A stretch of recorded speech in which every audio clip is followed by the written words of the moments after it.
Welcome to Winning on Issues, where Texas policy meets strategy and implementation. I'm your host, James Dickey, former chairman of the Republican Party of Texas. Today we're talking about the agency whose purpose is to improve the quality of life for Texas veterans, their families and survivors, and the many ways Texans from local nonprofits to major employers can be a part of that mission. The Texas Veterans Commission has grown from a small office in 1927 into a statewide advocate with 8 specialized program areas from disability claims and education to employment, mental health, women veterans, healthcare advocacy, grants, and entrepreneurship. Our guest, Tom Palladino, is the executive director of the Texas Veterans Commission and a retired U.S. Army colonel. He leads a team whose job is to turn that mission into practical help, walking veterans through the VA claims maze, connecting them with education and good jobs, supporting mental health through peer networks, and partnering with communities and companies across Texas. Director Palladino, thanks for joining us. Thank you. Thank you, James, for having me. It is my pleasure. How did your military service shape your work at the commission? Well, I served 27 years in the Army. I retired in 2009, and my first 12 years were active duty in Army Cavalry regiments.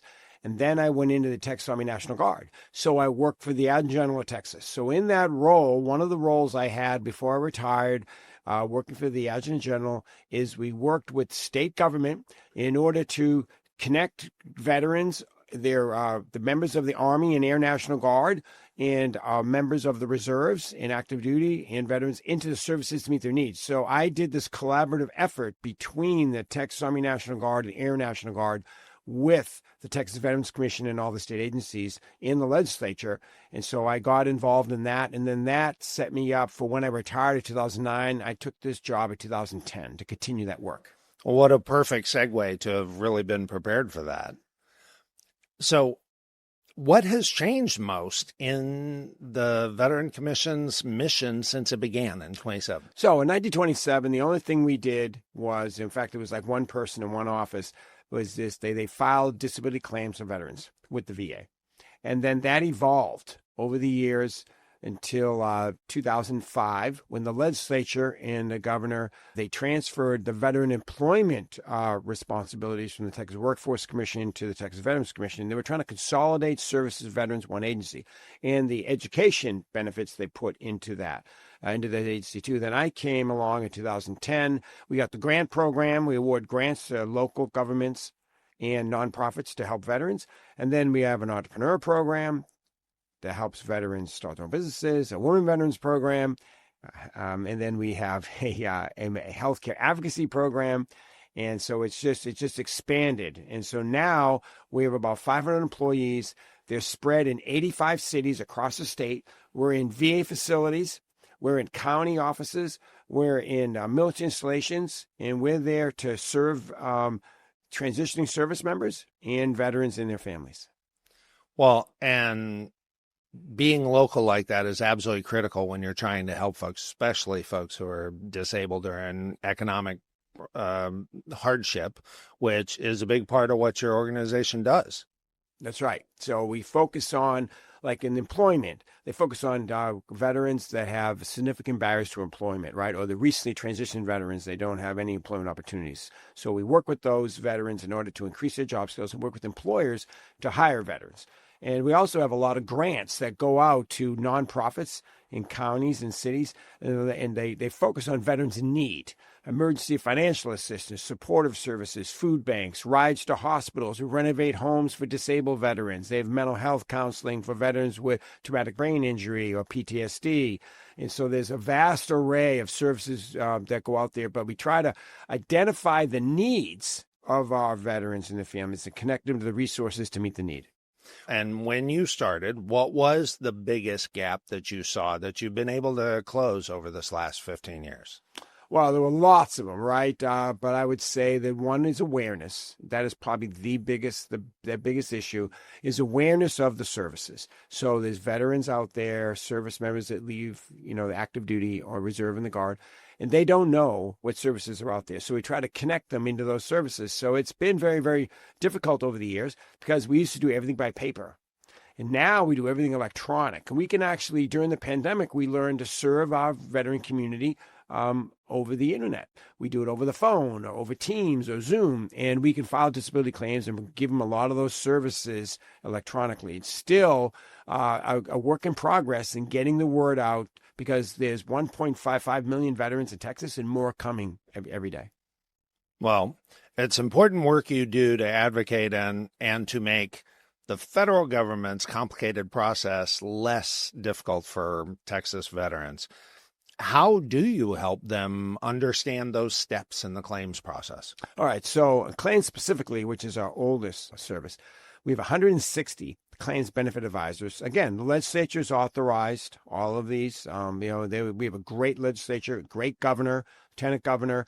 They support us like no other state has. I've worked with all the other states. I'm a past president of the National Association of State Directors of Veteran Affairs. It's all 50 states and 4 territories. We get together twice a year. We share best practices, and we also work with the VA in order to increase services in Texas. Texas has more benefits and services to our veterans than any other state, and that's due to our state government. So in claims specifically, we have on our website a step-by-step process of exactly what they need to do. And we also have an appointment process on our website that veterans can make appointments on the website, or they can call in or email in and make appointments, and they can do the appointment over the phone, or they can do the appointment in person locally to all our areas, our staff. But also we train county veteran service officers. Most counties have a county veteran service officer that we train and credit with the VA. They can do the claim with them too under our power of attorney. Well, and in fact, that is one of the services you guys provide is the training and coordination with those county veteran service offices. That is right. That's correct. And we work very closely with them. So between them and us, we try to cover the whole state. When the commission was started, it had a dual mandate of making sure to advocate for claims and also to make sure that inappropriate claims were not supported. How do you decide when to push for not just advocating for a claim, but expediting a claim? So we train our staff and we train our county veteran service officers to do the right thing. They're accredited. We're an accrediting organization with the VA. So accredited organization is the State Department of Veteran Affairs. So every state has a State Department of Veteran Affairs, right? And then there's the national associations of like the VFW, the American Legion, the Disabled American Veterans, right? So all of these. They also can accredit. Well, when we train and accredit our staff, we push on them that they need to do valid claims.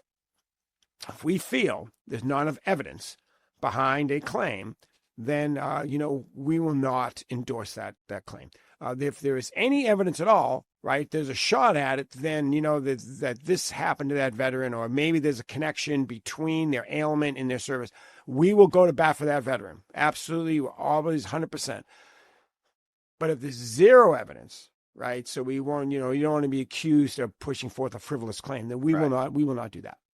That's really important to do. Could you give a quick overview of one of your other 8 areas? We just talked about claims some. Pick one of the others that's particularly... Healthcare advocacy. So the healthcare advocacy program has started in 2014, came out of the 2013 session. So we have 25 healthcare advocates. That was a response to what was happening in Phoenix in 2012, where veterans could not get appointments. Right. So the legislature, the governor, they supported this. We pushed it out. We have 25 healthcare advocates. They're all in VA medical facilities. So I made a deal with the VA medical directors that our staff can be in there free of charge. So all of our claims and healthcare advocates are in there, and then we don't pay rent. So we have a really good, good relationship with them to do that. These healthcare advocates, they work with veterans in order to overcome the barriers and the obstacles in the VA healthcare system, whether it's appointments, their visits, their prescriptions, their follow-up visits, their referrals to community care or to specialty clinics, and they help. I would say about 20,000, over 20,000 veterans a year. They help, and so it's a really good program. It's very valuable. We're the only state in the nation that has that program. That is important. Those of us who heard about that travesty in Phoenix in 2012, what was so terrible about it was not just that, but was a recurrence of a problem that's been happening nationally for far too long. And so I'm glad to hear that in Texas, it's much less likely to happen to folks. One of the other provisions or one of the other areas is on the college and university tuition program. Right. So we have the veteran education program. So we have two parts. One is a VA grant for us on the federal side. We oversee the universities and all the schools out there, like barber schools, flight schools, they use the GI Bill. So in order for a school to use the GI Bill, like to allow students to use the GI Bill, they have to be authorized by the VA. We do that for the VA. So we're the state approving agency is what they call it. And so we will monitor them to make sure they're not overcharging veterans or they're not making veterans take too many credit hours because they only get so much GI Bill and they could use it all up when they didn't need to use it all up. So if we see it's a problem or they're taking advantage or some of them commit fraud and go to jail, there have been these organizations, not like the 4-year universities or the 2 universities, but we're talking other types of schools. Some of them, a few of them, not all. There's a lot of legitimate schools that they don't do anything wrong. But some of them, they have actually committed fraud. So we will oversee that. We do compliance visits. We'll suspend them or withdraw them. They can't use it for a certain amount of time until they clean up their act. The other part is the Hazlewood exemption. So that's a state benefit. If you're a veteran and you entered service in Texas and you served at least 6 months on active duty and have an honorable discharge, and you reside in Texas now, you can get up to 150 hours of exempted tuition at a public university. If you don't use it, you can transfer the remaining balance to one of your children. It's a great benefit. It's an awesome benefit. That is one of the incredible things we do to thank our veterans. It makes me proud to be a Texan. What do your best employer partners do right in your employment efforts? Talk about those. So we talked about how it's a Department of Labor grant. Every state has it. We're the only state that has it in our Veterans Commission. But we work hand in hand with the Texas Workforce Commission. Great partners. They have a veteran employment program of their own. It's called the Texas Veterans Leadership Program. Again, we do everything together. We work with TWC in order to recognize those employers that have over 10% of their employees as veterans. It's called We Hire Vets. It's a We Hire Vet program, and they get an award and a sticker, and they get on the website. And so we have that program. We work really well with them. We also recognize we have awards for our employers that have increased their veteran employee rate. We work with veterans on their job skills, but we also work with employers, incentivize them with obviously awards, but also try to convince them, which is not hard to convince them in Texas, that hiring veterans is good for business. They make great employees. So they will come to us, we'll help them get the job postings out, we'll help steer veterans toward those job postings to try to get their percentage of veteran employment higher. That is a fantastic thing to do. I know in my companies, we have worked to encourage veteran hiring, and I've been very proud to hire a decent percentage of veterans. You also manage grants programs. Right. So we have a grant. So in 2009, the legislature authorized this Fund for Veteran Assistance grant. And this grant program awards money to nonprofits, counties, and cities to give veteran services. So in 2010, it was a $1 million grant. Now it's $45 million. A lot of it comes from the veteran cash ticket. So if you're out there in the public and you want to donate to this fund, you can either do it when you renew your driver's license, or if you renew your registration, or you get your hunting license or park license. But you can also do it by buying those tickets, the veteran cash tickets. So this money comes in. It's the TDLR, Texas Department of Licensing and Regulation, now runs the lottery. They then, a portion of that comes to us. We then put it into an application, a request for application. All these organizations can apply. And the categories are mental health. There's mental health services. There's clinical and non-clinical, like therapy. Then there is renovating homes for disabled veterans and low-income veterans.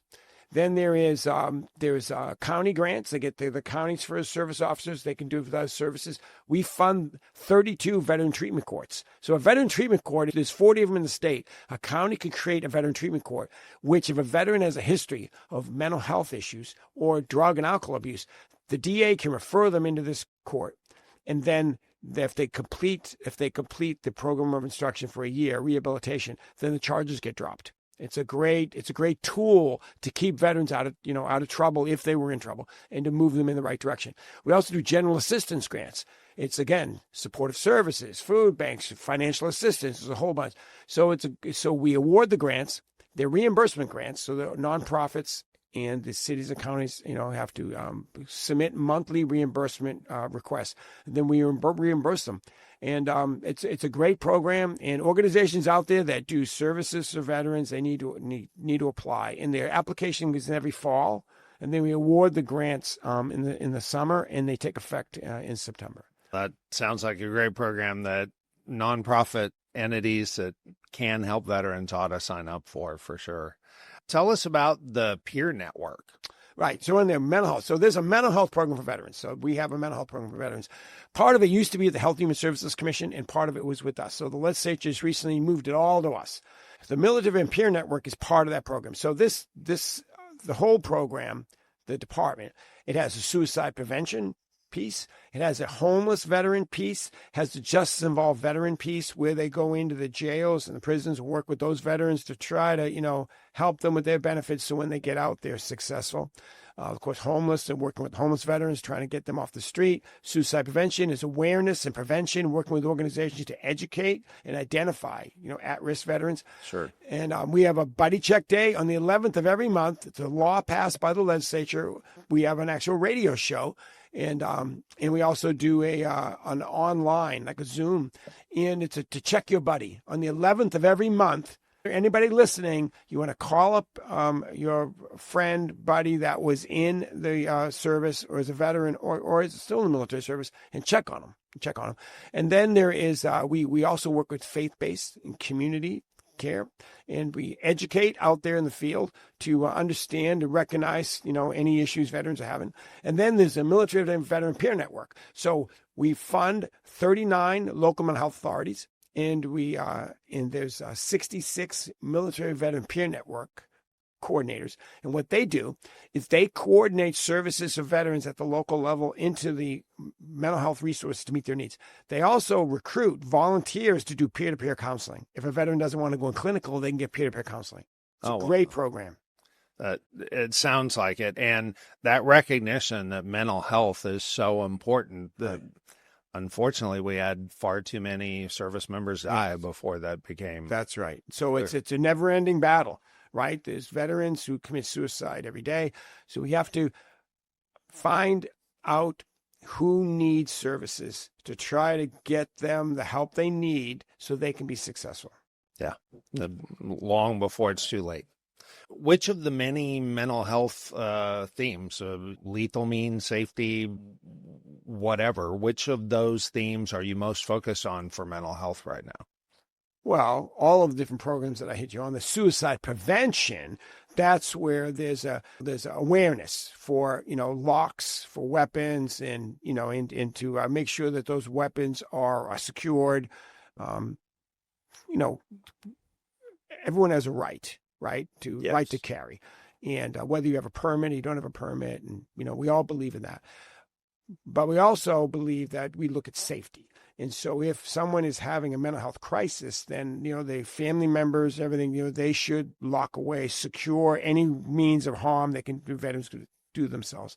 I do think that the most common method is using firearms in suicide. We're just trying to address, what is going on with that veteran and try to get them help they need, because, even if you don't have a firearm, there's other ways to commit suicide. So you can't blame it on weapons and guns.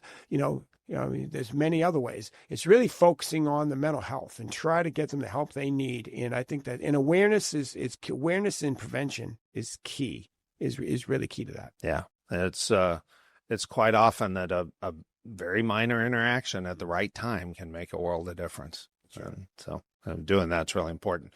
Well, let's move from the mental health part to Guard and Reserve members? How do you make sure they don't get overlooked, and how do you make sure they have? So again, we serve all service members and veterans in the state. So we connect with the Army and Air National Guard and out with the reserves. We try to get the word out to them that they can apply for all the same services. They're eligible, and a lot of them have been mobilized and they came back. So they get the active duty piece as well. But we are there to help. We are there to serve and help, and we got to get the word out by connecting with other organizations.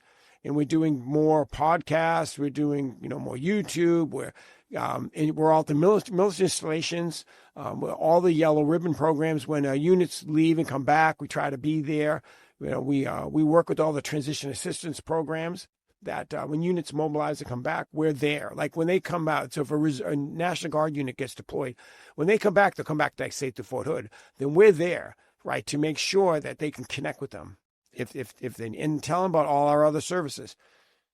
And I think that two of the services we haven't discussed yet is a Women Veterans Program and the Entrepreneur Program. Yes, and by all means, let's start with the women's program. So we have more women veterans than any other state. So not only we have more veterans, 1.55 million, we have over 200,000 women veterans. And we're very proud of that because, women veterans and male veterans have both contributed, equal value. We have created a Women Veterans Program. Texas has the largest women veterans program in the country because we focus on that, addressing the needs, particularly focused on women veterans. There's a lot of health care, child care, some employment issues, single parent issues, domestic violence, military sexual trauma. There's a lot of issues out there that we try to focus on. Again, it's to give them the assistance they need in order to, overcome any health care or mental health issues they may have, or employment issues, try to get all these issues, and try to get them on the right path to be successful. Because what we want at the end of the day is we want, physical and mental well-being for all our veterans, including women veterans, and we want to give them, economically stability in order so that they will have a stable, means of taking care of their families. The last one is the Entrepreneur Program. This was, again, 2013. The legislature authorized this. So we have 5 consultants. Their job is to work with veterans to start and maintain their own businesses. We have more veteran businesses in Texas because of them. And so there's laws have been passed by the legislature that allows exemptions for Texas on the startup fees with the Secretary of State and to get exempted from the franchise taxes of the comptroller for 5 years. We provide the veteran verification letter in order for a veteran to apply for those. And they also establish a veteran-owned business. So we're very proud of the fact that, again, we're helping thousands of veterans in those areas. And that's good for the economy as well. Absolutely. Small businesses have always been the core of our economy, and veteran-owned small businesses are fantastic. So that is really, really good. Well, so what are things that other companies can do aside from working on the veteran hiring program with you? What are some other things that companies can do to work with veterans and to help them in complementary ways? So how your agency so does. we can work with any organization that's employed veterans to help them with their veteran workforce. So like law enforcement, we work with law enforcement, and we actually teach military cultural competency training. So if when you engage with veterans, whether they're your employees or you engage with, say in law enforcement or in the jail system, right? They're they might be arrested, or the clients, we give them training on how to deal with veterans and the issues that they may have. We also can work with state agencies, county governments, businesses about, enhancing their workforce of veterans and addressing any issues they may be having with any of their veterans, because of what issues. So we can do an education and training program in those areas. That's awesome. So companies should absolutely reach out to you guys about getting some of that education and training for their folks. What about what have you seen be an issue in veterans transitioning in the education? You talked about the great education programs you have the certification, you got the GI Bill, we have our our own act and its amazing support for veterans. But what have you seen be an important transition point that either you guys have had to respond to or companies or schools should respond to? All right. So everybody out there that didn't serve, hopefully you have an awareness of what it's like to be someone that did serve. So who are the people that serve? Well, they're all our friends and family members. Mothers, fathers, daughters, sisters, sons, brothers, cousins, uncles, aunts, right? All of them. And they volunteered. They went and volunteered. And they served. And they went wherever they were told to go, did what they were told to do. They protected our freedoms and our allies' freedoms and our national security for many years. But while they did that, they're out of the mainstream. They're away from their families.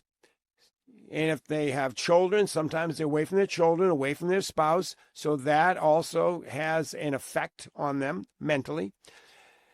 They may have gotten a disability, mental or physical disability, which we file disability claims for, which I think our caseload every year is about 350,000.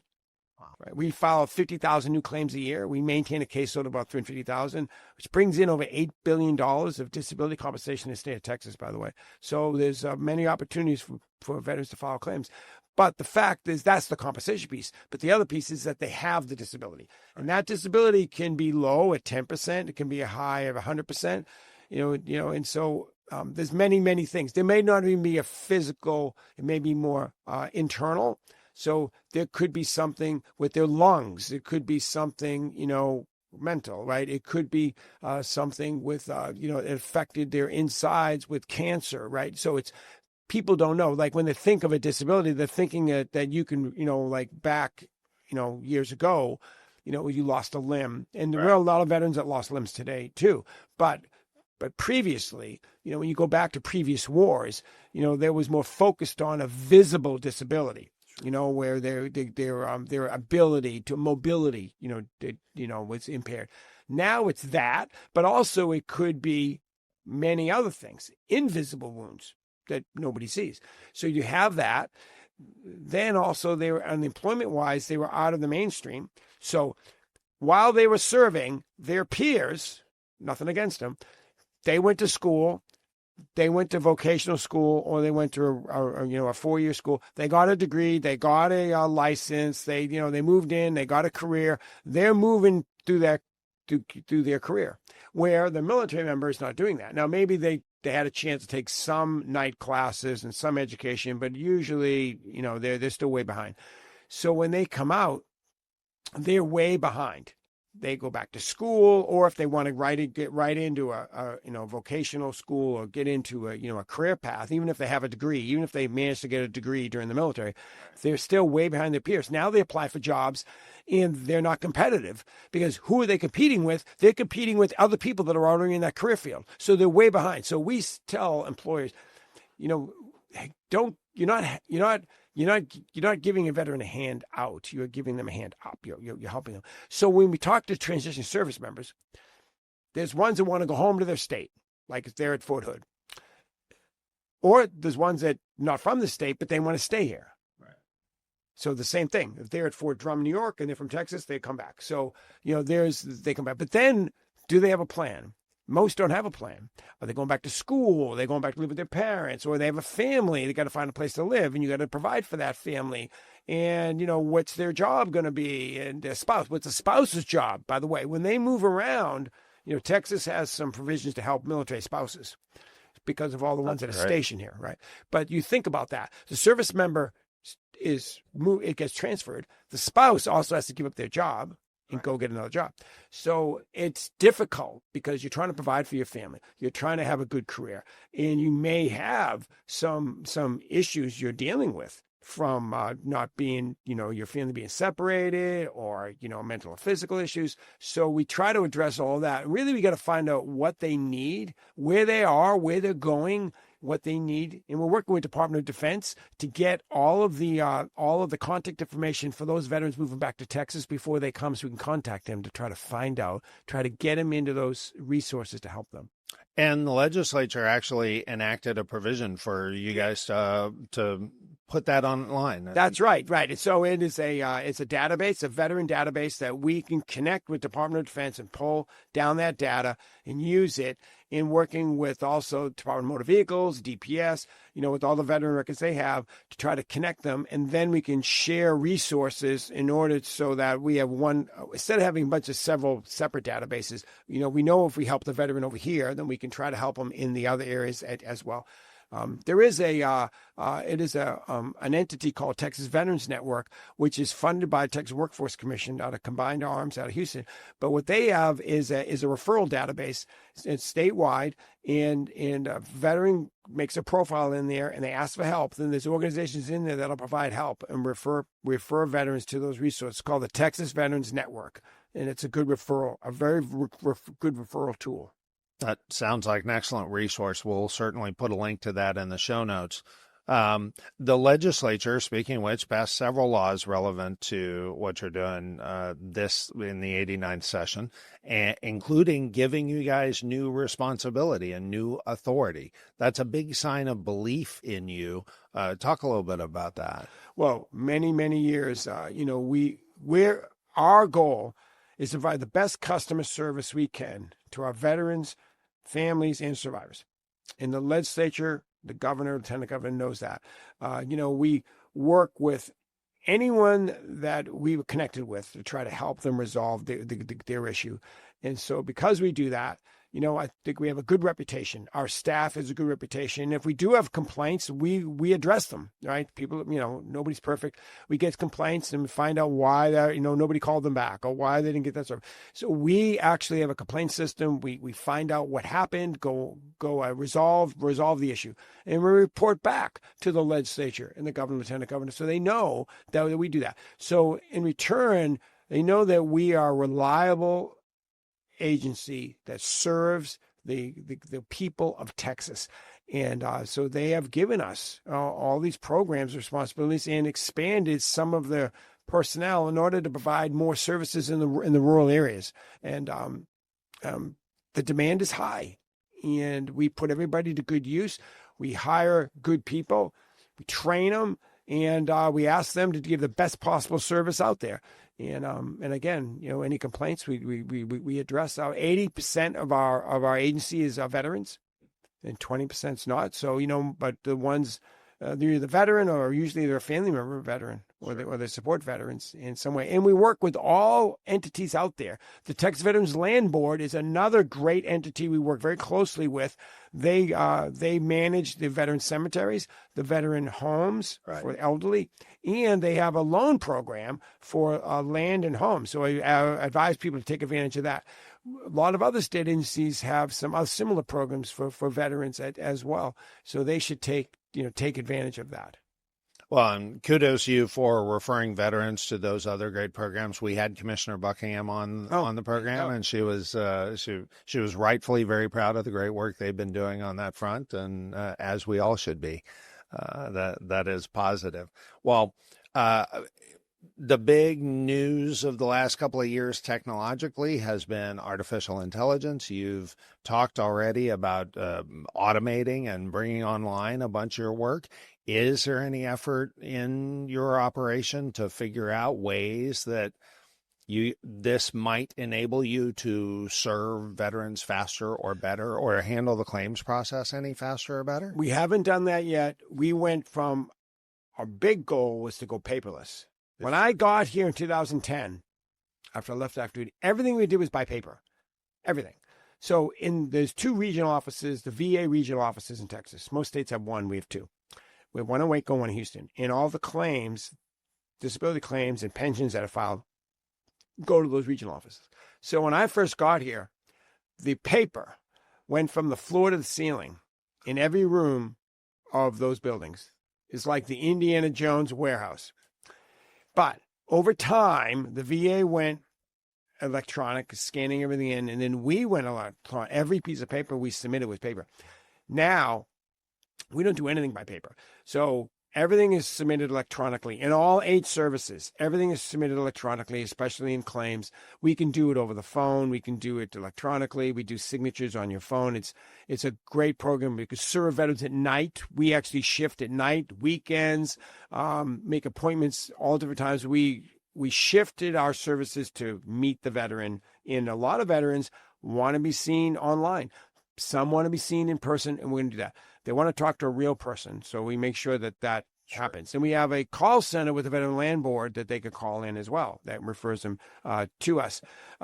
We haven't explored where to use AI. I mean, we wanted to get this electronic database. We wanted this veteran database, the Hazlewood database, so we're making sure that we can use it properly. So I'm sure there's some ways to do it. We want to make sure that, veterans call in and they get a call back from one of our staff promptly within 24 hours, whether they email in or they call the call center or they call our staff directly or they walk in the door or they make appointments online.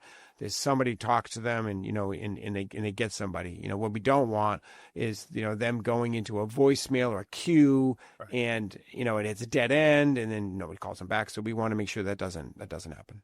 Well, kudos to you for that. Well, with all of this work you've done and now 15 years of hindsight, what's the thing that you would